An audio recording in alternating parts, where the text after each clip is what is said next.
William Gibson once said, "The future is already here. It's just not very evenly distributed." The time has come to draw attention to science fiction stories written all over the planet. Stories made of different languages, colors, shapes, hopes and beliefs. The future happens everywhere. That's why we are here.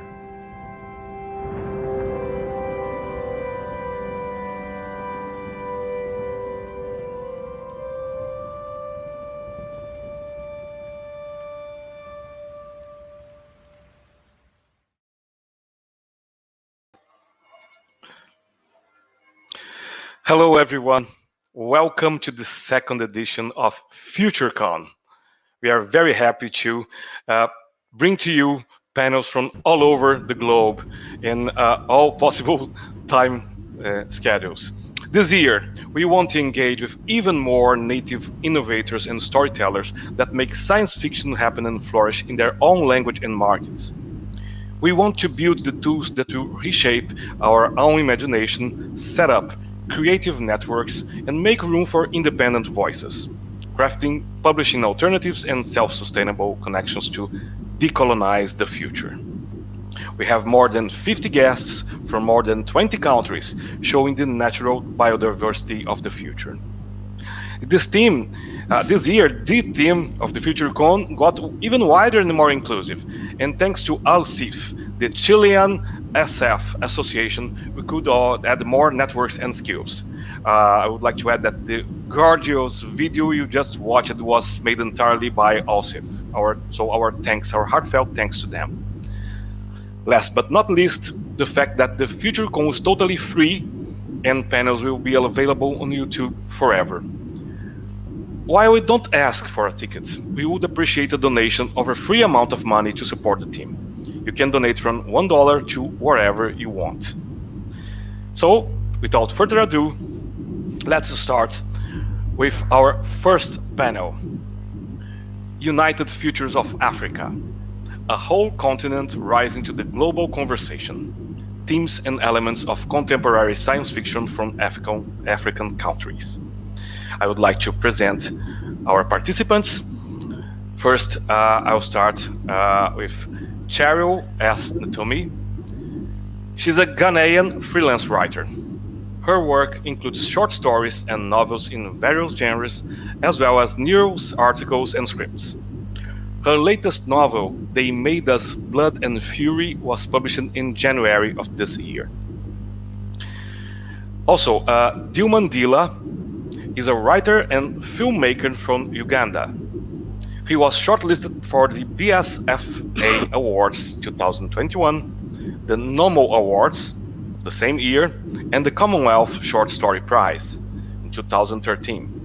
His films have won multiple awards, and you can watch them on patreon.com/DilStories.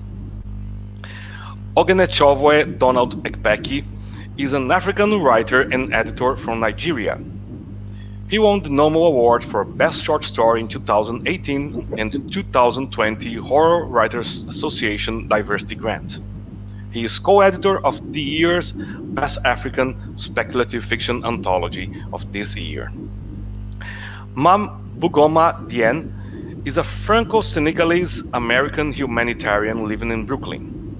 He was nominated for 2 Nomo Awards in his debut collection, Dark Moons Rising on a Starless Night, Clash Books, was nominated for 2009 Splatterpunk Award. And Tlotlo Samaze is a Botswana writer of fiction, poetry, and architectural articles. Her work has appeared in the Best of World SF1, Futuri Uniti d'Africa, Clark's World, and others. Her short story, Behind Our Irises, was shortlisted for the 2021 Nomo Awards. Finally, Fábio Fernandes, I am your host. I'm a Brazilian writer living in Italy, and wrote the novel back in the USSR and the collections Limitatore and Love on Archaeology. And I co-edited the anthologies We See a Different Future and Solar Punk, Come ho imparato ad amare il futuro. Now, I would like to thank everyone again, and let's start with some questions. I will ask each and every one of you, would you think there are more things in common between African countries than differences? I would like to, please feel free to answer any one of you and to elaborate and even to correct me. I think this panel would be very good to correct our presuppositions and prejudices about Africa. Please.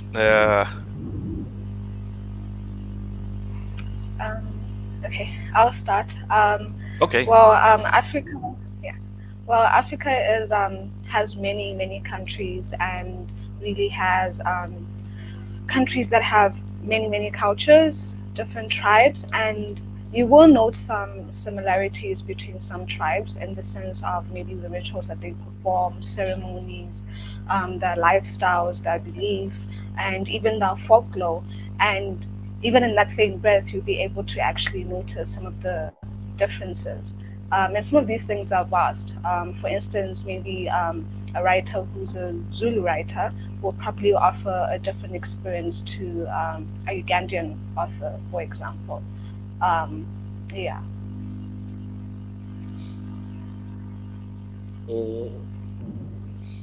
Okay.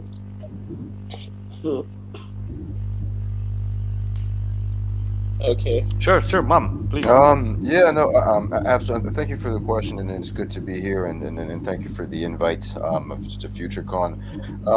So I think I've been to a bunch of places along the continent, and it's true that you do find a lot of similarities, depending, especially when you look at like sub-regions. West Africa tends to be really culturally integrated, and so on and so forth.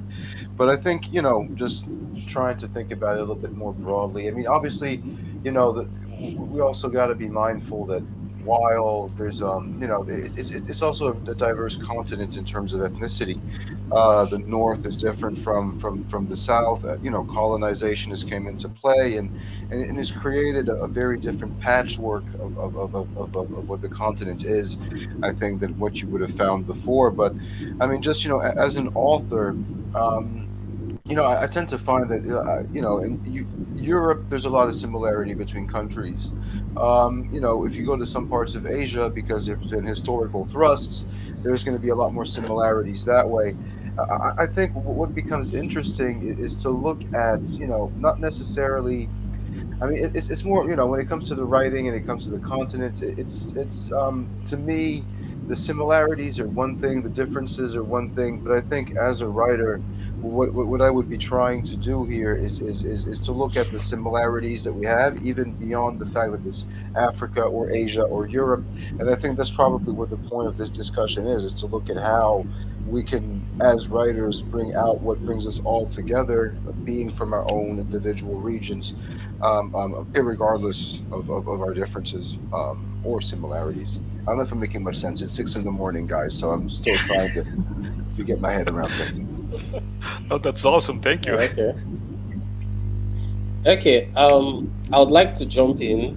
Can I? Sure, Okay. please. Yeah. Okay. Yeah. Going off of what Tlotlo and Mame said, there are a lot of similarities. While culturally and ethnically, there's some points where we diverge. Coming much closer to our modern climate, there's a lot more similarities, despite how our cultures might differ. Like there are more common experiences. For example, there's the issue of blackness, which is, a social construct, but it's also very valid. We're sort of the world has decided that we're black people and we are all black people together. So it might come off a bit controversial, but because of that identity, we've been forced or pigeonholed into sharing a whole bunch of similarities that we might not have had ethnically or culturally. It's sort of like, that identity, that shared blackness, wherever it may have come from, however you might look at it as good or bad, valid or invalid, it tends to bring us together. For example, if you look at our current climate, blackness has resulted in a number of things like slavery and colonialism, which has affected a number of other things like our economy. So we tend to be, united or similar in that way. People use phrases like the third world, and yeah, it is one world. Ghana's economy, it won't be much different from Nigeria, which won't be much different from Kenya, which won't be much. You'll be hard pressed to find, what people would call a superpower. So we have that shared experience. We have that, shared history. We have that shared trauma. And it's not all positive, but it's something that we all have, which in turn it's reflected in a whole lot of other things, our arts, our music, our culture, because social events and experiences shape how humans turn out to be. So that's one thing I wanted to add. It might not be the most positive, but it's something that is valid and it's there, and I feel like it should be acknowledged. So yeah. So Jumping in again. Something that Donald said actually kind of triggered something I was thinking a few years ago. He's talking about the shared history we have and the shared trauma that we have, and me being specifically with my family from Senegal and growing up in Paris, you tend to see, you always see Senegalese people, you always see Malian people because they tend to go to France. You don't meet that many Congolese because they go more to Belgium. So, and going to Africa all the time, going to Senegal all the time, I was always in the Sahel. So even in my mind, there was a very specific construct of what Africa is. Everybody was super tall, super skinny, and it was semi-desertic. The first time I actually saw a lot of grass was in Burkina Faso, driving from Niamey to Ouagadougou to catch a flight, and that was my first time out of the Sahel region. And there's been a lot more traveling since, and there is a shared history of trauma. There is a shared history of superimposed underdevelopment that kind of resonates the same way across the region.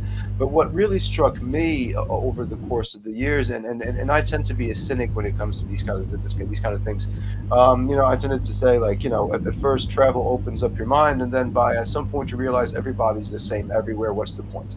But in this instance, when it comes to Africa, I was always looking at, okay, we do have similar problems, but they're not always similar in the same way in every country. And what I found most interesting was native and local approaches to innovation, like what people would use in different countries to make up for a certain issue, how some youth were looking at using technology in very intelligent and different ways, because their environment has pushed their mind into thinking a certain way.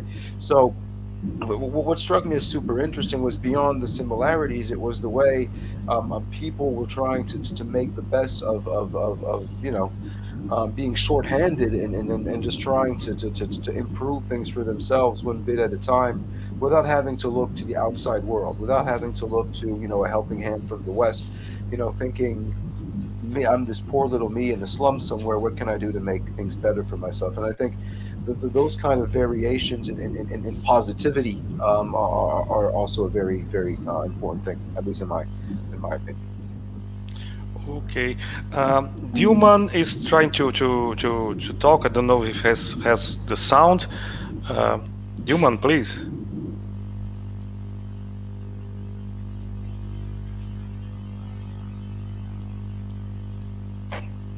not sure if he's. Oh, he's out. Okay, he'll return soon. Please, Cheryl, do you want to jump in? Yeah, please. I think Sure, it's really please. interesting. Sorry. I think it's a really interesting and complex question, and I mean, definitely, I appreciate everything that's been said so far. I think there are so many ways in which we are similar, or African nations and cultures, have these similarities. But I also feel that, there's so much nuance, with even the areas in which we are the same. There's quite a lot of difference as well. I mean, for instance, you have,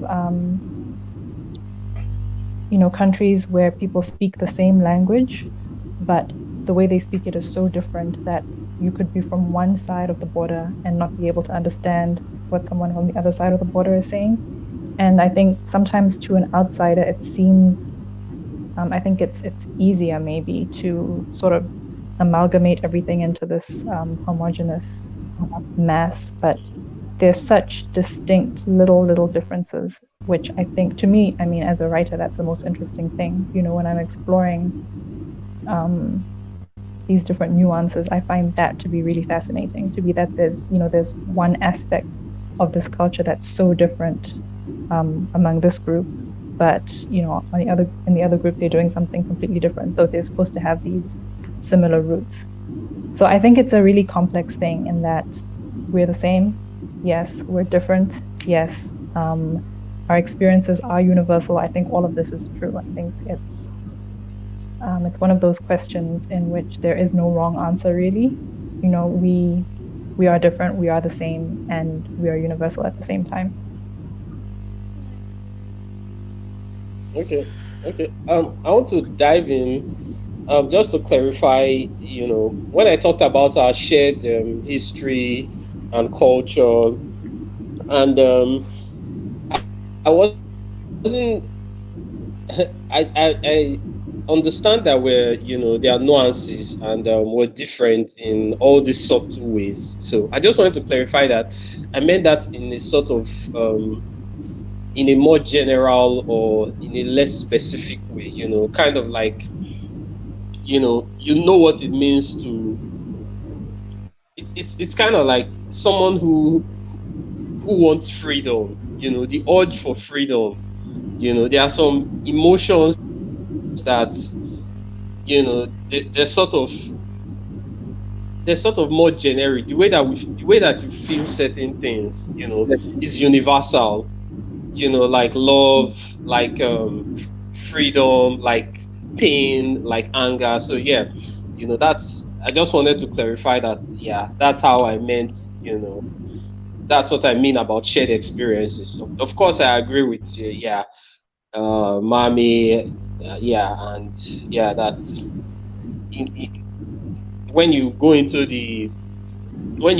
in depth. Yeah, there are subtle and intricate differences. So yeah, I just wanted to add that.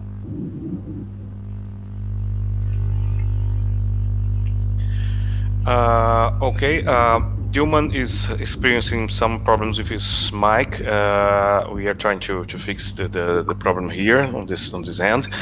Meanwhile, Cristina Jurado has just asked the question that I think that's everything to do with what we are talking right now. It's about what is the biggest misconception the rest of the world has on African speculative fiction. Before you answer, I would just want to jump in myself and say that what you've been talking about, shared experience and shared trauma, it is awesome because it's it makes sense. We're talking about Africa being Africa as a unit, being a cultural construct, as Mom said, and I think that leads people to say whatever they want to say about Africa, about Africans, without being able to differentiate between countries. But your fiction particularly has been working with this shared experience and shared trauma. And do you think this please feel free to answer the Christina's question about misconceptions. Does this, and if you can add, if these misconceptions, how can your fiction deconstruct these misconceptions? I'm particularly interested to see what each of you has to say about your own fiction, if you can, please. I will try to steer things here. Lotlo, do you want to talk to begin this one? Yeah, no, that's fine. I think every time that when African authors write, they sort of have to battle the stereotype that they have been forced into. Because sometimes I have seen where people are looking for example, very, very African stories, and some of these people, they don't even know what the African experience is. And one thing that I've also learned is I've also done sensitivity reading for authors who weren't exactly African and set their characters in Africa.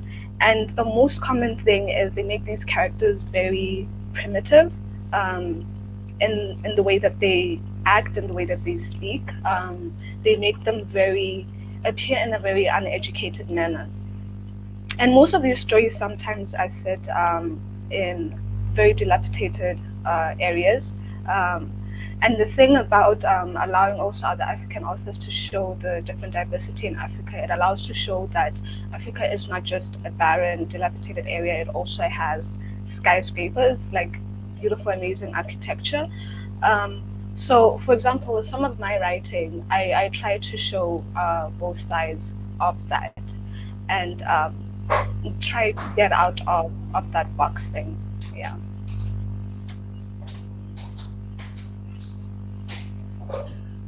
Okay, Cheryl, do you want to jump in?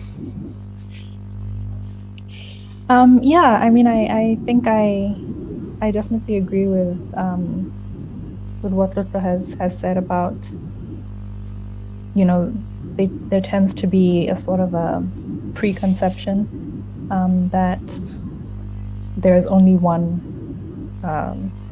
side to the story, I guess. And I think that's changing now, definitely, as more people are exploring and as more African originated content is available out there. People are now starting to see that it's not just, you know, a mess of poverty and misery, and there are more complicated things going on. But I guess I would say in terms of my own work, what I try to do really is, more than anything else, reflect my own experience. So, you know, sometimes, I mean, I've had situations, many situations actually, where I have been told that my stories are not a realistic reflection of an African experience, which I find an interesting thing to say to someone who isn't African.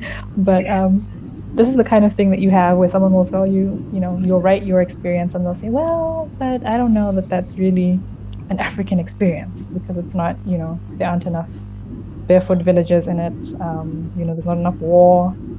So I think it's really just about us telling our different stories as we know them, you know, and we have so many different stories as Africans that are just completely, you know, from one extreme to the other. So in mine, I really just try and explore my own experiences and my own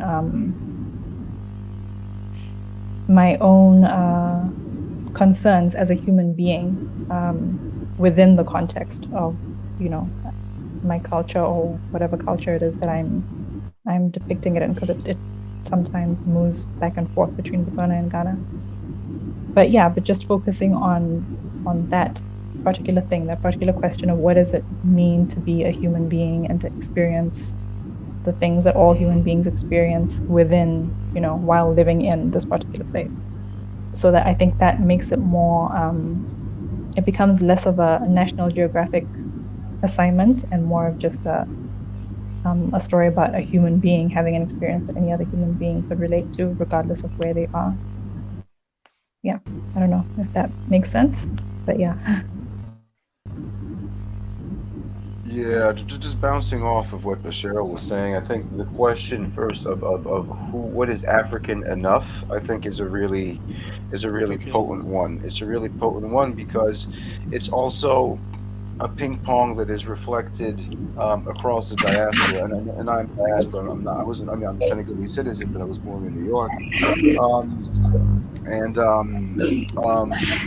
and so you end up with very, very awkward conversations where people who are born in, KwaZulu Natal but don't happen to be black are considered not African enough for a conversation, even if they were born and raised under apartheid. You're going to have a lot of people who are ignoring, the fact of, the ethnic and historical diversity on the continent to try to reduce it to another element of post-colonial blackness, quote unquote, as opposed to having an authentic identity that is separate from any kind of racial projection into the now.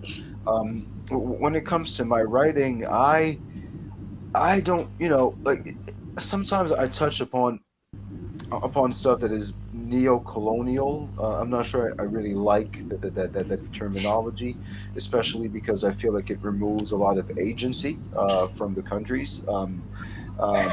Like people are allowed to make their own mistakes. It's not necessarily colonialism. It's also you learning and growing. But there's a reflection in some of my stories of what is happening with China and that kind of appropriation. But what I like to do, and it's not necessarily like to do, is just I like to write about things that touch me and that move me a certain way, and then they're just going to inspire something.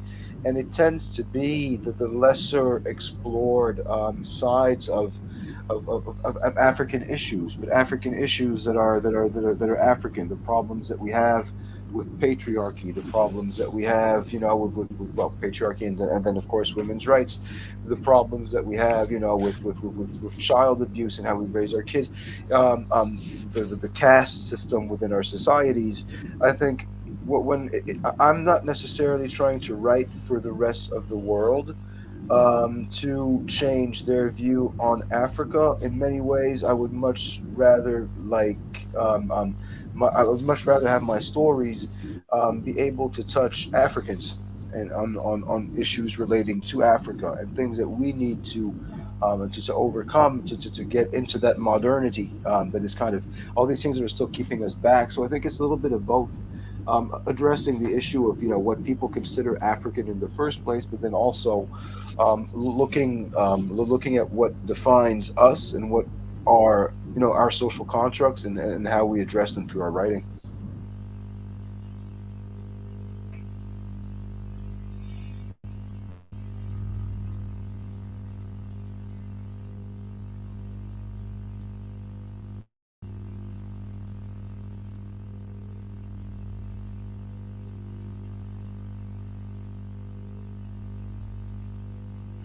All right, so we lost Fabio. So just picking up from that, and while he gets connected, I don't know if we've got Dilman back. If we've got audio for Dilman.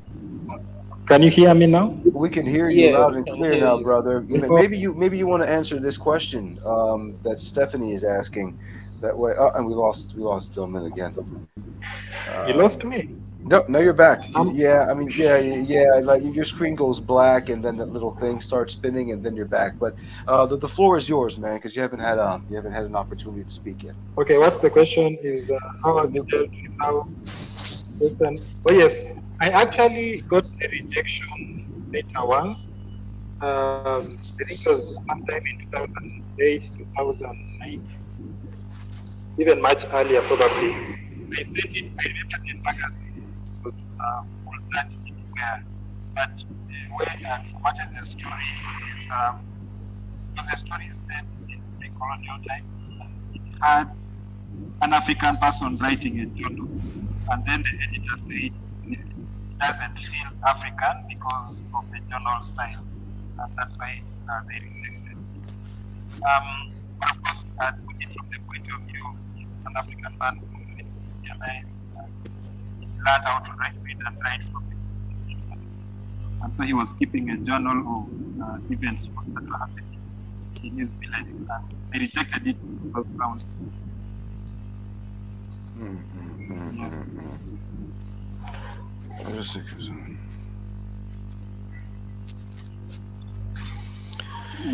There's something. Okay, awesome. And I'm sorry this time it was I was lost connection for a couple of minutes, but I wanted to jump in with this question by Steph Troth. Sorry. Do you want to?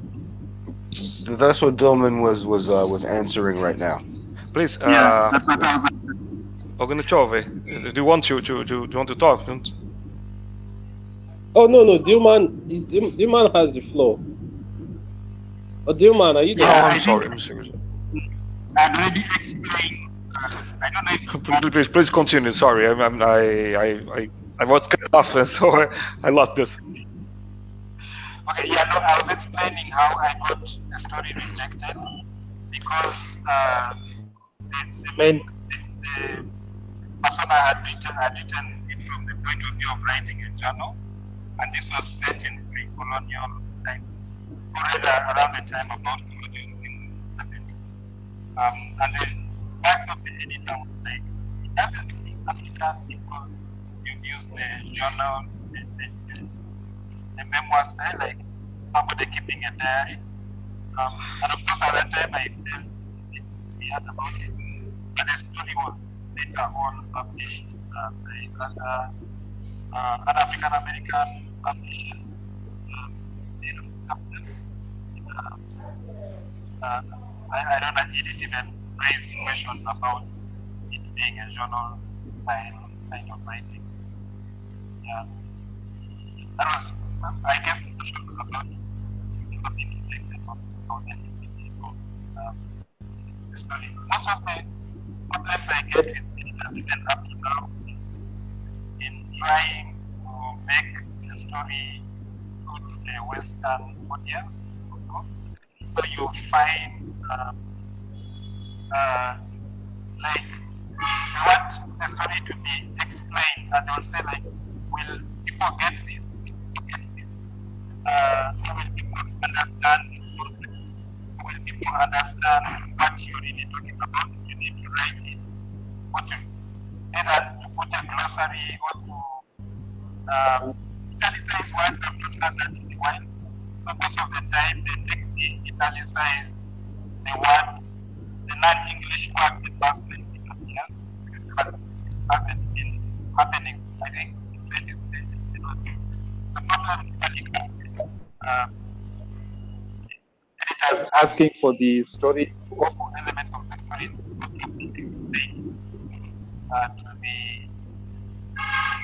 the reader. Yeah.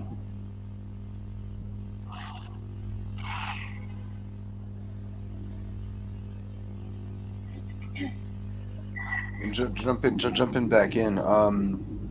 I think this is a really interesting question. It's a really interesting question because we're also in a time and space where, and I haven't really read much of his work, so I can't speak to the quality thereof. But there's always the very genuine question of the genuine question of, what about Mike Resnick when we talk about African speculative fiction? And I haven't read his work, obviously, and most of his work, only one of his short stories. And so, there you have, I think, is he North American, Mike Resnick, who really knows Kenya, whose knowledge of Kenya is, and the Kikuyu is clearly really, really astute, and who writes these stories that ride this like fence of is it colonialism? Is it colonial critical? Or is it something else entirely? But I also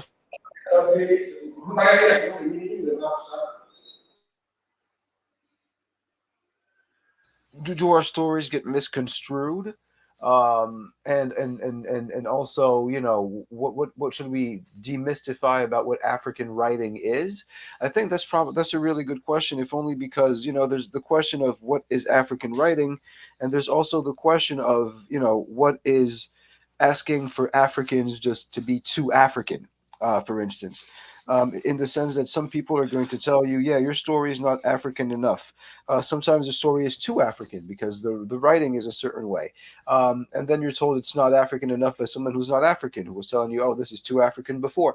But, there's also this idea that, especially now that there's a focus on Black authors, and there's a focus on African authors by extension, and HBO and all those big channels are busy left and right auctioning off people for screenplays, and Netflix and God knows what else, and it's also pushing African authors into that bubble of otherness that is convenient to a Western audience, to an Asian audience, of comforting people's imaginary in relation to what a continent is and what the people should be writing. I would really like to see, an African author getting a 6-figure book deal to write something that has neither to do with Africa, neither to do with Blackness, and neither to do with immigration to the United States.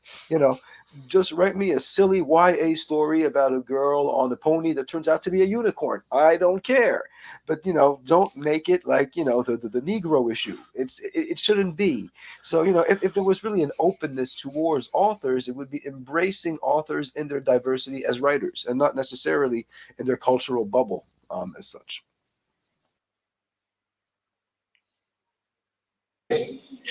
I think it's good you mentioned Resnick, because I tried reading his books and they didn't really.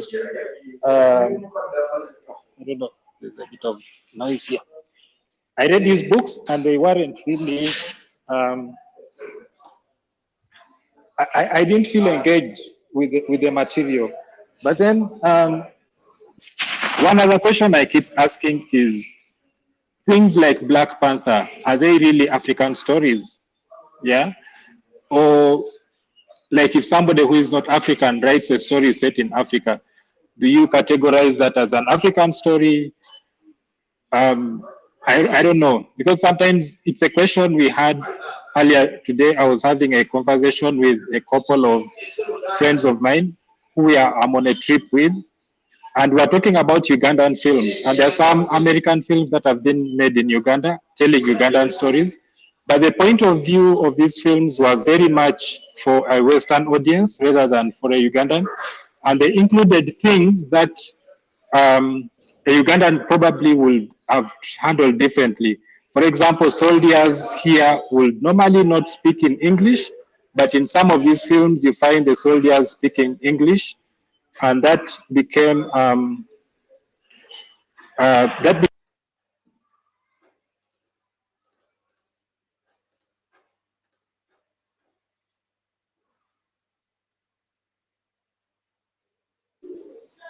Wow. Okay.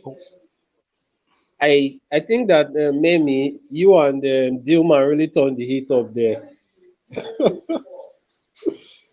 So yeah, that was getting really, really interesting. I'm not sure what I have to add to that, but can you guys hear me? Yes, yes. Okay. I'll just circle back a bit and talk about things that make it difficult to write from the African perspective when you're publishing, in the Western, society. Okay. Dilman is back. Oh, I'm back. Can I Yeah, finish? Yeah. of course. Okay, this app is a bit weird. But yeah, what I was trying to say was, I was giving the example of the conversation I was having with my friends about films made in Uganda by American filmmakers, but they're telling Ugandan stories. The famous one being, of course, The Last King of Scotland, and then there are others, Queen of Katwe and Mississippi Masala. But what the point of view of these films are very much Western. And so even if we recognize the story, there are moments where it reaches and then you're like, but why is the soldier speaking in English and not in Swahili? Because our reality is that soldiers mostly will speak in Swahili first because it's the language of the military. So yeah, when you find somebody who's not African, and that I mean has not grown up on the continent or has no connection to the continent, writing about the continent, does that story become an African story? And I want to say it probably depends on the point of view of the story in a way. There are actually some African stories that I've read that I will say are not African. I know Mame is going to have issues with this, but in the sense that the point of view of the story does not really connect to the continent, does not connect with, like, it's kind of abstract. Yeah? Can I jump in? Okay. Yes, please. I think that there is a bit of danger in trying to categorize stories based on their point of view, because there's a lot of diverse point of views, even about one thing. When you say is a story African because it is written by an African, or because it is written about an African, or about Africa, or in Africa, those categorizations throw up a lot of things. For example, it's like we talked about, it's not monolithic. Different people have different experiences. For example, there's white Africa. There are white people in Africa. There are white Africans. Their point of view is, even if they live in the country, is going to be different from your own. Yes. There are black diasporans who can trace their roots, but they do not have the experience that you have. So the problem with that categorization, I'm not saying it's not valid, is that it throws up a lot more questions. Where does that leave other people who are writing from different perspectives but have a certain claim to the continent, but doesn't give them I don't know if to use the word clarity, that people who have lived and grown up on the continent will have, which throws up the problem of legitimacy. Who has legitimacy to tell an African story? Let me rephrase it. Let me rephrase this. My point of view, I did not mean like if a white African writes a story, then it's not an African story. That's not really what I meant. But imagine a story set in Lagos, but and it's written by a Nigerian writer. It's about Nigerians in Lagos. But when you're describing the characters, you use phrases like, this is an African woman, or you describe skin color. And clearly the point of view of the person telling the story is not of a Lagosian, because in Lagos, you're not going to be saying African woman, or you'll probably say Igbo woman, you'll probably say Yoruba woman, or something like that. I don't know if that's clarifies. I understand what you mean. I'm saying that people who fall into the demographics of being African can also, make these mistakes. So I'm saying that is the writing, the way that stories are placed, is that the only thing that that qualifies the stories as African? Because someone who is in the diaspora might make the same mistakes as those American filmmakers, even though they might be, or someone who just hasn't lived in Uganda. So it's a bit of it's a bit complex. So I think that instead of saying what is African, I think that what we should say is, which Africa is it? Which Africa do you have? Which Africa are you telling? Because Africa is, is different fragments and figments of a lot of things, if that makes any sense, It's Africa. Who owns Africa? Africa is we say it a lot. It's not a country, it's not monolithic, but it's a lot more true than we know. Even in Africa, there's continentals, there's diasporans, there are different flavors of diasporans. There are diasporans who have never been here, who can trace their roots. There are diasporans who come here but believe they are not resident on the continent. It's I think it's a bit of a complex issue, and we should strive for more acceptance of all the different facets. I think that we should have a more fluid approach, yeah, a less rigid, and that's something that is Westerners especially, because we're mostly all publishing in the West. That's where big publishing is. That's where the big award organizations. That's where the big publishers. You know, I think that these people should have a more broader acceptance of what it means to be African. The African resident is African, the diasporan is African. So it's which Africa is it? It's varied and it's all valid. So yeah, but of course this doesn't at all negate Mame's point that about non-Africans writing about African, it's not having being told from the perspective of that's definitely valid. I'm not trying to negate that at all. So yeah, this is a separate point. Okay. I would like to see Lotlo and Cheryl jump in the discussion as well, please. I'm very curious to know about Botswana or Ghana, and how do this fit in this discussion? Cheryl was saying about Lotlo was talking about how do people see Africa as mostly primitive, and Cheryl was also talking about how can you put things about our own cultures. I would like to ask a question very related to this one for you both, for Tlotlo and Cheryl. Then the others can jump in, of course.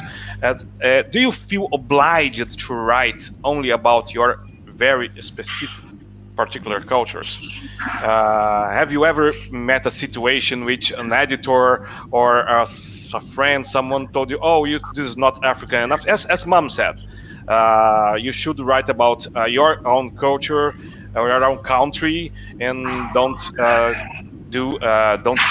make any big steps outside it. Please, the floor is yours. Thank you so much for that. I feel like Dilman and Oghenechovwe really raised very, very important points.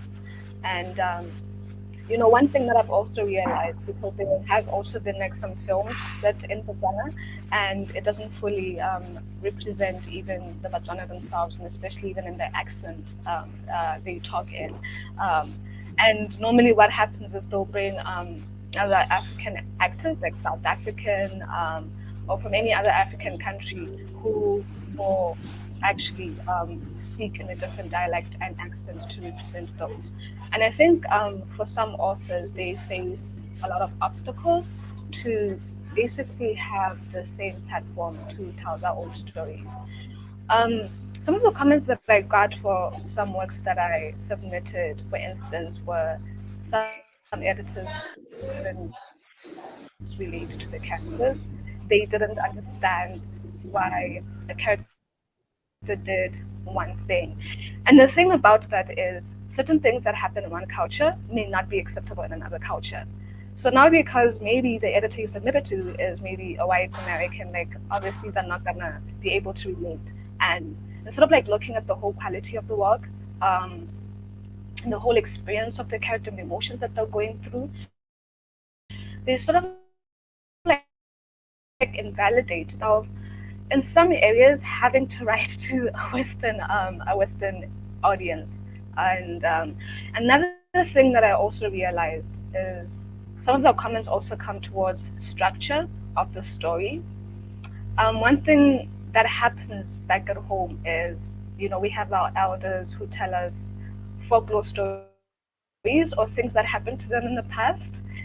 And some of these things may have magical realism elements to them, supernatural elements of it. And the thing is, sometimes when I'm having conversations with them, I'm like, why did that thing do that thing to you? Because when you write about these things, the editors will ask you, like, what are the rules of these speculative elements, this world, you know. And sometimes there's like really no answer, and that's how we've always told our stories. So now you have to structure that around certain structures of Western stories. You have to balance it in a way that can sometimes come off as palatable for them. Yeah.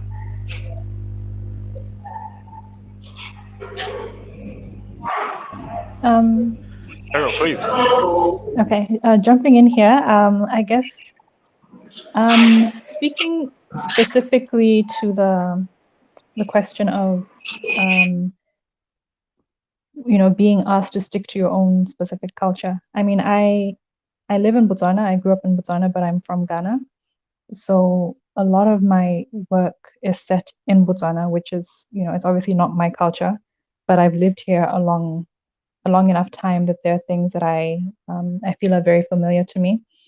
So, I mean, I've always found that kind of a tricky balance. My experience in Botswana has been that nobody has questioned my right to write about Botswana. It's just accepted that, well, I stay here, I've been here for a long time. There's no reason I shouldn't write about Botswana. I think that's also, maybe that speaks to the culture in Botswana generally, that there's a lot less. It's a different environment. It's a kind of environment where it's kind of, I'm accepted as a Botswana writer despite not being from Botswana. It's sort of like I've been given an honorary membership, I guess. And so, I'm allowed to do that in a way that I might not be in another culture.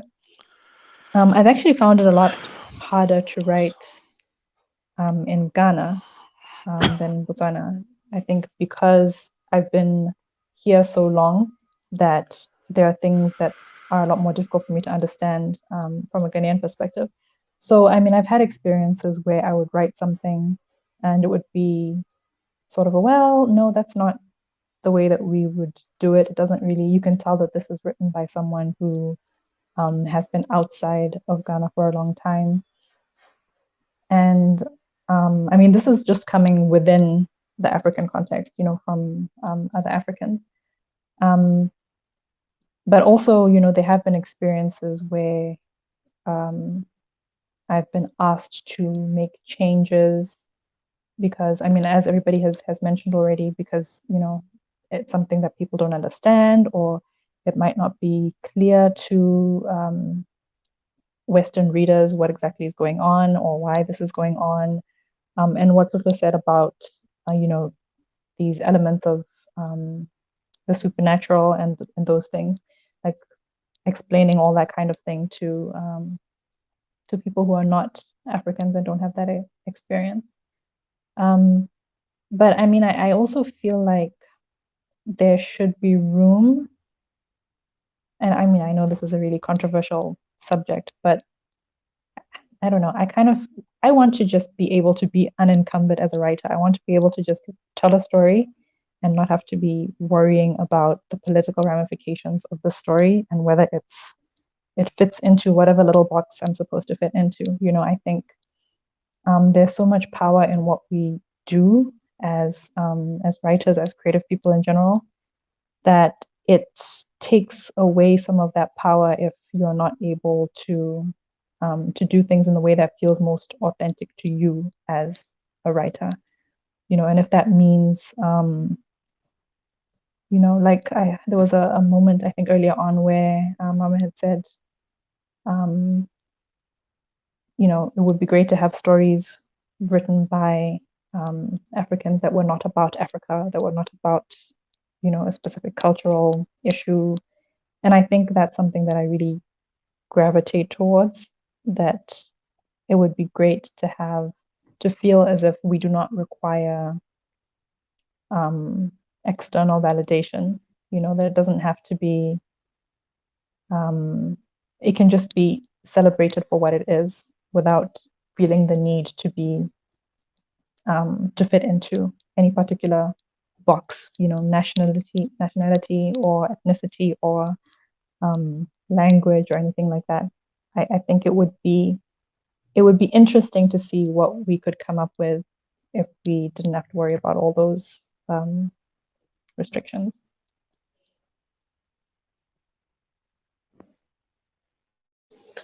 Okay. Just sort of just on the side observation. It might be a bit silly, but I just wanted to point out that writing about or not writing about cultural issues deliberately, out of a need to, avoid, fitting into the box is also being influenced by the box, if that's the only.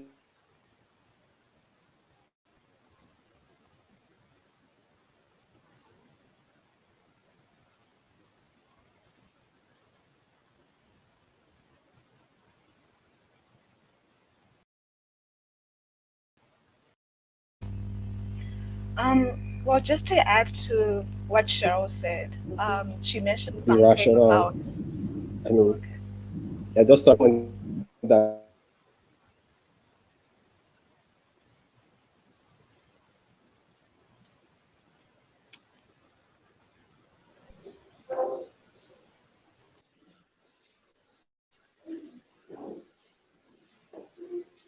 Oh yeah, I'm done. Looks like I went off. Flo was speaking. Thank you. No, just something that Cheryl said, which is quite important about feeling free to write what you want. There are times where you actually sort of feel imprisoned because it's almost like a checkbox that you have to tick. Sometimes you do that because it comes from within yourself, but then sometimes you just really just want to write a story without checking those boxes. Yeah. Maybe just even to add on that, because of recent, I'm writing a lot of stories which shouldn't even be categorized as African stories. They're just about robots, and they are not set in any place in particular. And I like that. I've been fascinated about robots for a while, and I recently keep writing a lot about them and making a lot of short films about them. Uh, am I still in the show? I hear Can you you. still hear me? Yeah, we're here, and we're here. We can hear you. We're just doubting your humanity if you're actually a robot.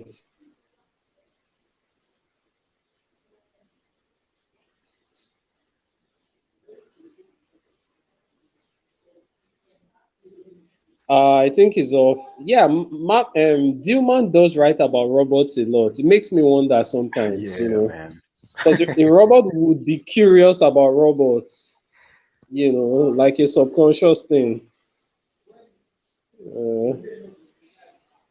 Uh, his story in the Dominion anthology was shortlisted for the BSFA award, and it has made about 3 years best anthologies, and it's about robots.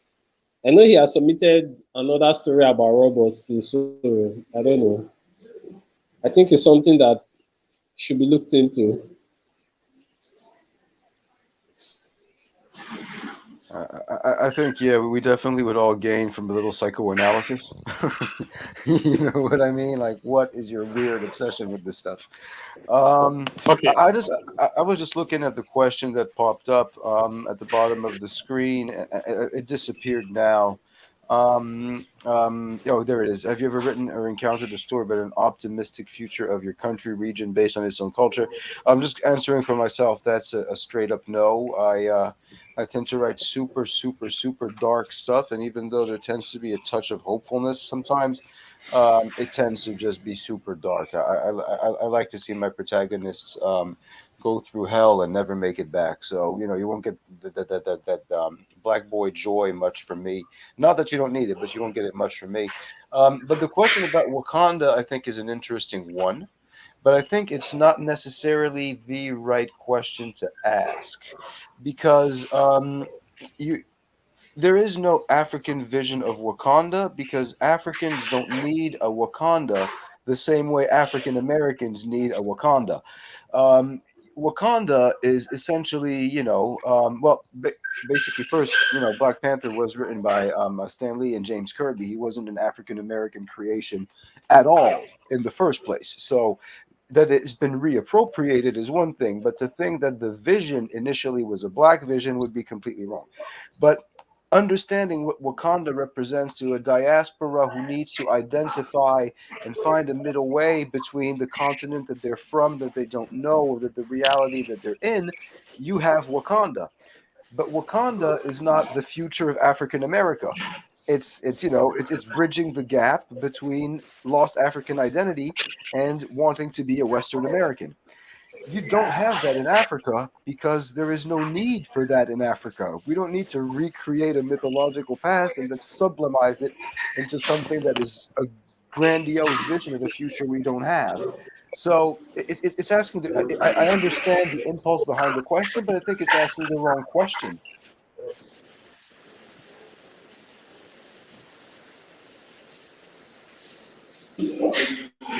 Yeah, maybe if I can add on that, because I'm one of the biggest critics of Wakanda. Like, I really don't like it. Because it's one of the things which I keep asking myself, like, they're calling this an African story, an African superpower, and an African this, an African that. And yet, when you really look into it, Wakanda has nothing to do with Africa. And the way they present the Black Panther is very far from what would have been presented if it was probably written by an African. I don't know if everyone would have written something like that. I wouldn't go into all the problems of that, but it was what I was talking about before I got cut off about calling a story African or not African, regardless of who has written it and where it is set. Because I always think, like, if the point of view of the story is authentic to the continent and is authentic to the people it's representing, then it will be an African story, regardless of who has written it and how they're writing it. So if an African writer writes about a Nigerian woman in Lagos and the point of view is not really of the Nigerian woman in Lagos, I wouldn't call that an African story. I would say it is a story written for the Western market, and which of course it has its own market, but it will be commercialization to just call it an African story because the point of view is totally off. But if you, an African writer, you write a story about a robot based on the moon, is that an African story? Because it has nothing to do with Africa. Yeah. Exactly. So so the thing with Wakanda is the same why thing. robots? Why robots? No, I don't know. That's a question I want to answer. Maybe when I'm writing my memoir, I'll be able to answer that question. I'll look for it. Yeah. Okay, I'm sorry. I might have to break off because I'm traveling and I've kept people standing on the roadside for an hour Oh. already. Yeah, and they are looking at me with bad eyes. That's why I'm leaving my shop. Okay. I'll probably have to sign out now. But it was an interesting conversation. I hope. Yeah, safe trip. Thank you. I hope your trip Bye, isn't everyone. like it was really All right, stay safe, Dilman. Yeah, bye. Bye. I just saw a question pop up. It just oh yeah, there it is. Does anybody want to take that on? Yes. I mean, yeah. I would say, yeah, we definitely need utopias. I mean, utopias are very valid. They're a standard that we improve ourselves just by striving for them. I think that the necessity or the validity of a utopia cannot be overemphasized. It's definitely needed. I've read a lot of I mean, I'm an editor for like several, like half a dozen publications at the moment. So I've definitely read African utopias. I've read some very good ones. and I'm publishing several. So yeah, we do need them. They are valid, and I think that you know the realism of it doesn't even come into it. It doesn't matter how realistic or how possible it is. Just reaching for it in itself is, it gives value. I mean, it's all speculative fiction. What we're doing, it's speculative. It's not real. You know, going to Narnia. Going to traveling, time travel. So I don't think that utopias have to fit into the bill of being realistic or being possible. I think that that takes away from the entire point of all this. So yeah, that's my take. Yeah, yeah, no, I agree that there has to be some kind of vision of what people would want to see improve, and I think especially as authors, that's where we come in. If that's what you want to write, obviously you write whatever the hell Yeah. you want, first and Uh, foremost. But there's an there's this one thing that I mean, look, it's a question that comes pretty often, and it was one that I was struggling with recently. We were talking with one of my cousins, and he was like, look, when your father's generation is going to pass, that's going to be a whole, a whole chunk of Senegalese history and culture that's going to disappear. Once that older generation is going to go, we are going to be left with a little bit of a vacuum in terms of identity.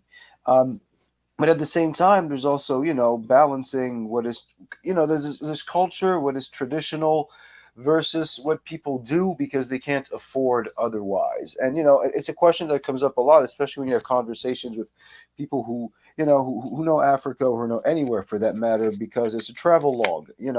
They'll tell you something like, oh my god, people are losing their culture because they're using buggies in the desert and not a camel anymore. And you're looking at them like, yeah, because you lost your culture when you went from a horse to a horse and carriage to a train and to a car. You are still French. You're still English. You're not going to be any less Senegalese or any less Nigerian because you want to make it to the next town over in a couple of hours instead of a couple of days with no water on a camel.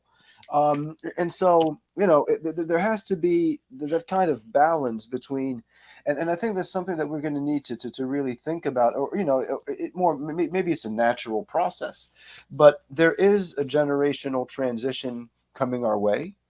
And there is the challenge of modernity taking over a lot of values, but also questioning a lot of values that need to change and things that need to progress.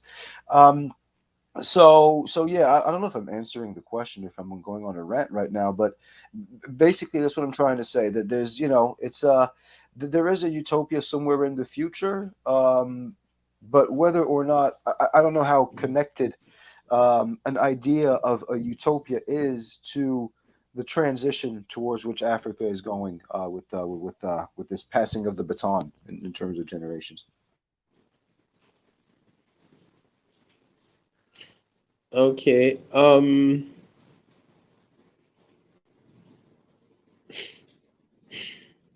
Okay. Can you guys hear me? Absolutely. Okay. I just wanted to say that I posted a link on the chat, private chat. If there's a way to share it with the audience, it's an essay in Fire Lit Mag about it was written by Koin Sola in Nigeria. And it's about the very thing we're talking about, utopias in Africa, how necessary, what the build up should be, accuracy of storytelling. It's one of the most important essays that I've seen written this year that I've read, but it didn't get a lot of interaction when it was posted. So for some reason, I don't know, but I just wish people. So yeah, I posted it. That's just what I wanted to add. You could share it with the audience or maybe on the Twitter or something. So yeah, that's all.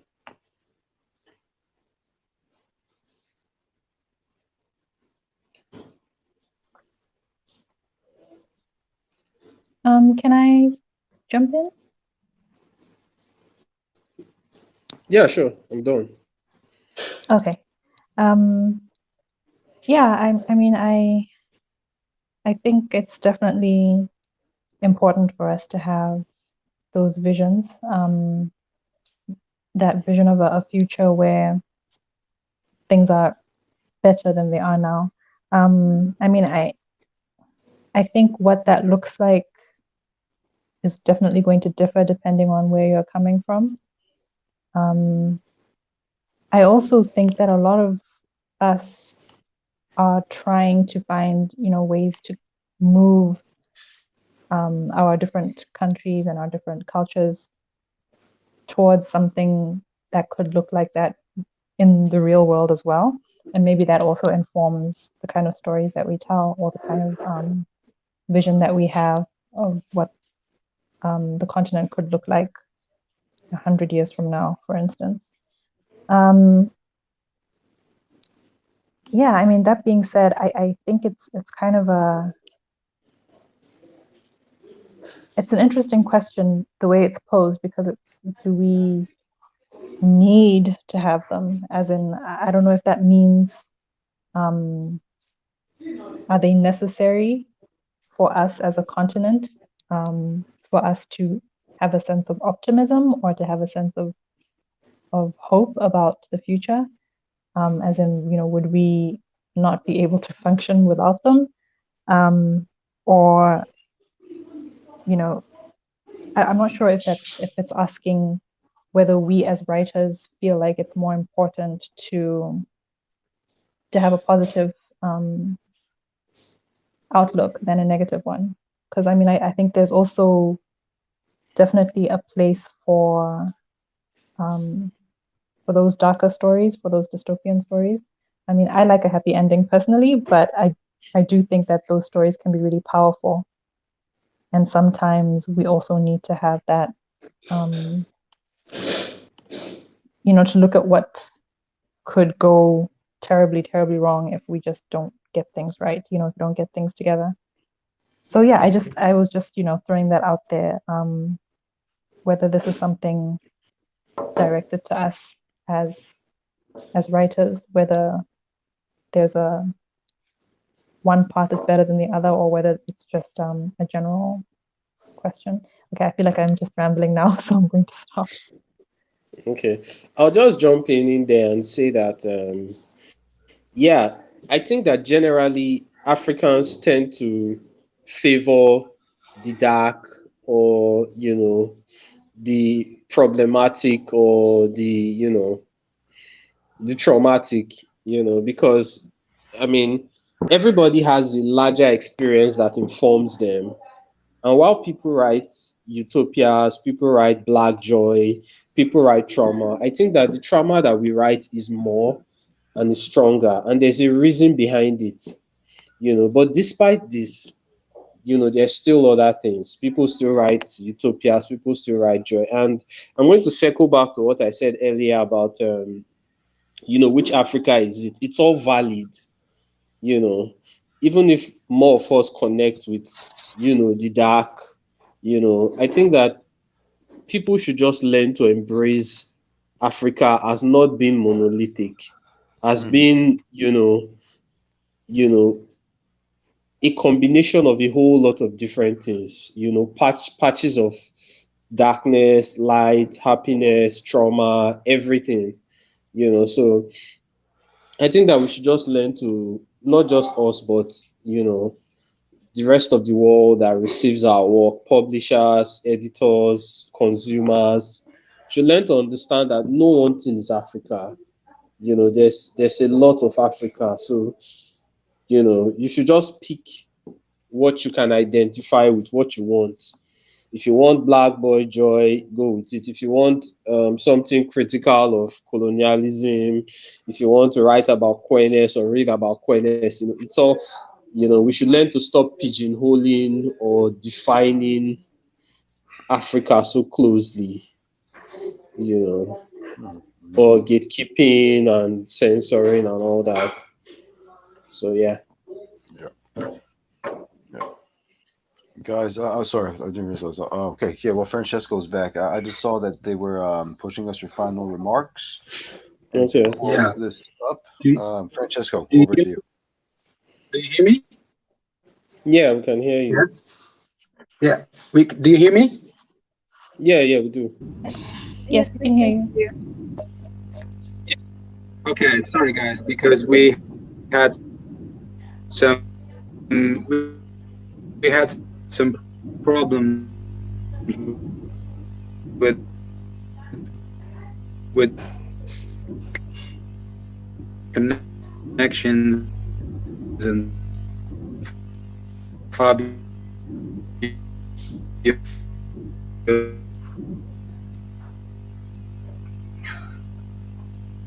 Yeah, Italy, Uganda, same deal apparently. Look, I really have nothing much to add. Personally, I think that what Oghenechovwe was saying is pretty much it. You know, there's not one Africa. There's many. I mean, it's ironic that this panel is also called the United Future of Africa, and that we would conclude with someone saying, "Well, there's multiple Africas. Pick the one you can relate to, and maybe try to learn about the others." But I think that's the lesson here. You know, just you're thinking Africa, don't think Africa as this is Africa. Think, you know, keep your mind open and embrace the diversity.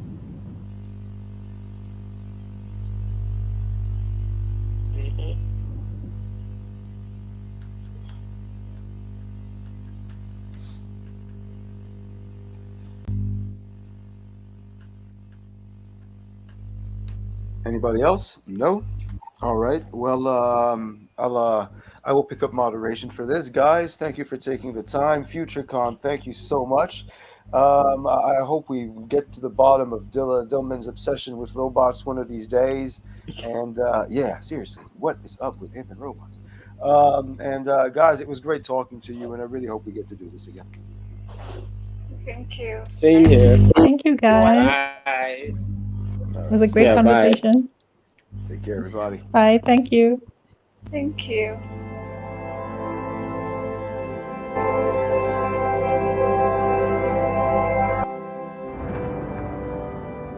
William Gibson once said, "The future is already here. It's just not very evenly distributed." The time has come to draw attention to science fiction stories written all over the planet. Stories made of different languages, colors, shapes, hopes, and beliefs. The future happens everywhere. That's why we are here.